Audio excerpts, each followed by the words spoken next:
Il est arrivé au siège du Fonds monétaire international à 13 heures en heure locale, 18 heures heure du Congo.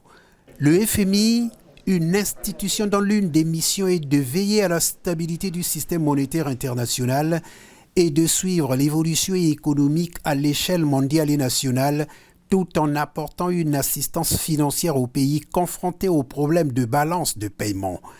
En accord avec le gouvernement congolais sur un programme de 3 ans appuyé par une facilité élargie de crédit, ce programme économique vise à maintenir la stabilité macroéconomique et à impulser une reprise économique dans le contexte de la pandémie du Covid-19.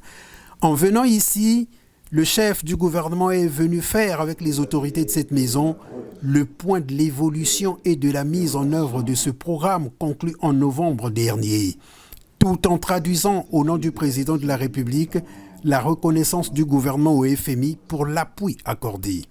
Au cours de la séance de travail qu'il a eue avec le directeur général adjoint Kenji Okamura, le Premier ministre Anatole Koliné-Makosso est revenu sur les différentes priorités du programme liées notamment à la viabilité de la dette, aux dépenses sociales et d'infrastructures telles que reprises dans le PND 2022-2026.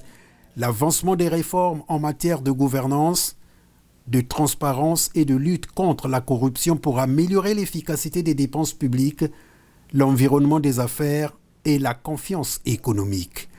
Anatole Koliné-Makosso a par ailleurs réitéré auprès du directeur général adjoint du FMI la détermination de son gouvernement à tout mettre en œuvre et à respecter ce programme. Retenez que nous sommes ici pour vous venir en aide, a dit la deuxième personnalité du fonds, c'est bien, et nous sommes prêts à travailler avec vous sans relâche. Fin de citation. À Anatole Koliné-Makosso de conclure, nous sommes venus jusqu'ici parce que nous voulons être transparents.